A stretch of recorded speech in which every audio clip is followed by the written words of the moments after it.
জানিয়ে দিব হাতে থাকা সর্বশেষ আপডেট বাংলা সংবাদ। প্রথমেই সংবাদ শিরোনাম। ডক্টর ইউনূসকে নিয়ে খালেদা জিয়ার পুরনো বক্তব্য ভাইরাল। এরপর জানিয়ে দিব ভারতের সঙ্গে আলোচনার বিষয় চূড়ান্ত হয়নি। এদিকে বাড়ি ভাঙচুর মামলা দিতে গিয়ে গ্রেফতার হলেন শাহজাহান ওমর। এরপর জানিয়ে দিব আজ ঢাকায় আসছেন বাইডেনের বিশেষ প্রতিনিধি। আরও জানিয়ে দিব 2 বছরের সাজা হওয়া মামলা থেকে খালাস পেলেন বিএনপি নেতা সোহেল। সর্বশেষ জানিয়ে দিব কোনো রাজনৈতিক দল নিষিদ্ধ চায় না জাতীয় পার্টি। এতক্ষণ শুনছিলেন সংবাদ শিরোনাম, এবারে বিস্তারিত। তবে অনুরোধ থাকবে ভিডিওটিতে একটি লাইক করবেন এবং কমেন্ট করে জানিয়ে দিবেন কোন জেলা থেকে আপনি আমাদের এই ভিডিওটি দেখছেন। ডক্টর ইউনূসকে নিয়ে খালেদা জিয়ার পুরনো বক্তব্য ভাইরাল।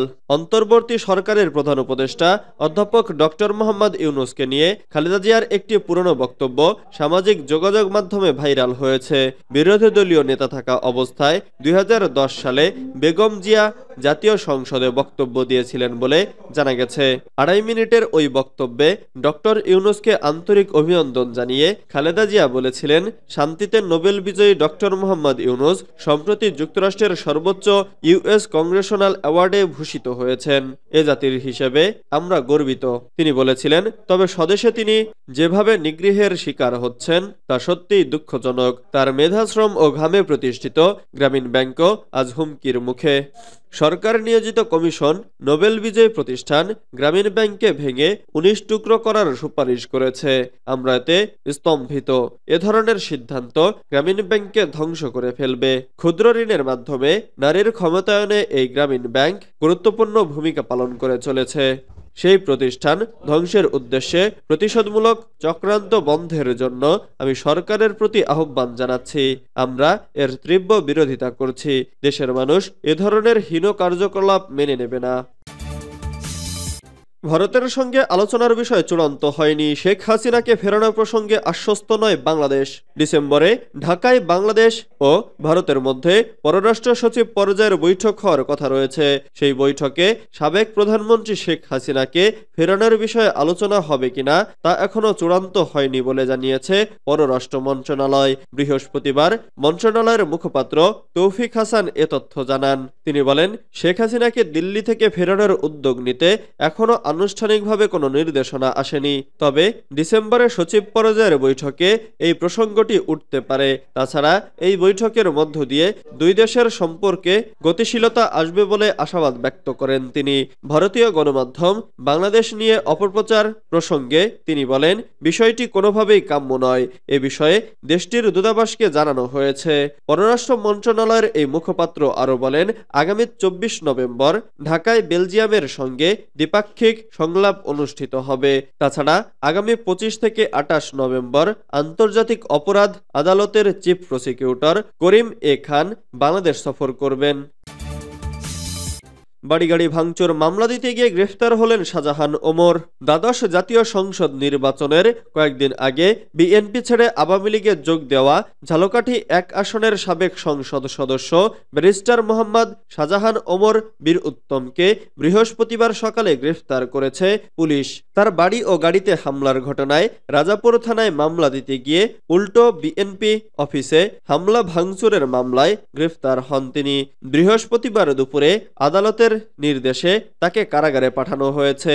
শাহজাহান ওমর 2023 সালের 30 ডিসেম্বর বিএনপি ছেড়ে আওয়ামী লীগে যোগ দিয়ে নৌকা প্রতীক নিয়ে নির্বাচনে অংশগ্রহণ করে ঝালকাঠি 1 আসনে এমপি নির্বাচিত হন।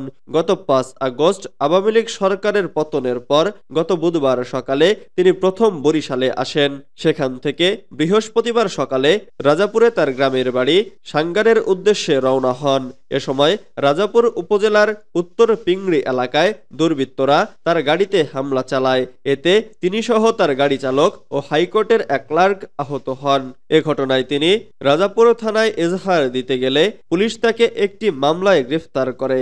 এদিকে রাজাপুর উপজেলা সদরের গোডাউন ঘাট এলাকায় শাহজাহান ওমরের বাড়ি মাহজাবিনে বুধবার রাতে ও বৃহস্পতিবার সকালে 2 দফায় হামলা চালিয়ে ভাঙচুর করেছে দুর্বৃত্তরা। আজ ঢাকায় আসছেন বাইডেনের বিশেষ প্রতিনিধি। 4 দিনের সরকারি সফরে আজ ঢাকায় আসছেন যুক্তরাষ্ট্রের বাইডেন প্রশাসনের একটি প্রতিনিধি দল। বাংলাদেশে টেকসই অর্থনীতি, স্থিতিশীলতা প্রবৃদ্ধির পাশাপাশি অর্থবহ ও মানসম্পন্ন চাকরির ক্ষেত্রে সহযোগিতা করার লক্ষ্যে এ সফর করবেন তারা। এর আগে বুধবার 20 নভেম্বর ঢাকা সফরে এ তথ্য মার্কিন পররাষ্ট্র দপ্তরের ওয়েবসাইটে জানানো হয়। মার্কিন পররাষ্ট্র দপ্তর জানায়, মার্কিন সরকারের নেতৃত্বাধীন একটি প্রতিনিধি দল 22 নভেম্বর থেকে 25 নভেম্বর পর্যন্ত বাংলাদেশ সফর করবেন।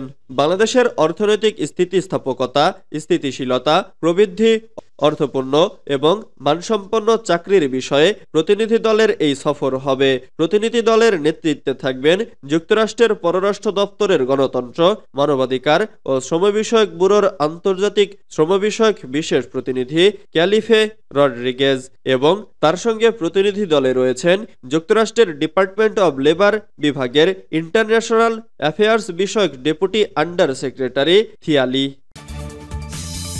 2 বছরের সাজা হওয়া মামলা থেকে খালাস পেলেন বিএনপি নেতা সোহেল। পল্টন থানায় দায়ের করা নাশকতার একটি মামলা থেকে খালাস পেয়েছেন বিএনপির যুগ্ম মহাসচিব হাবিবুন্নবী খান সোহেল। গত বছরের 20 নভেম্বর এই মামলায় তার 2 বছরের সাজা হয়েছিল। সাজার ওই রায়ের বিরুদ্ধে হাবিবুন্নবী খান সোহেল ঢাকার মহানগর দায়রা জজ আদালতে আপিল করেন। গতকাল আদালত হাবিবুন্নবী খানের আপিল মঞ্জুর করেন।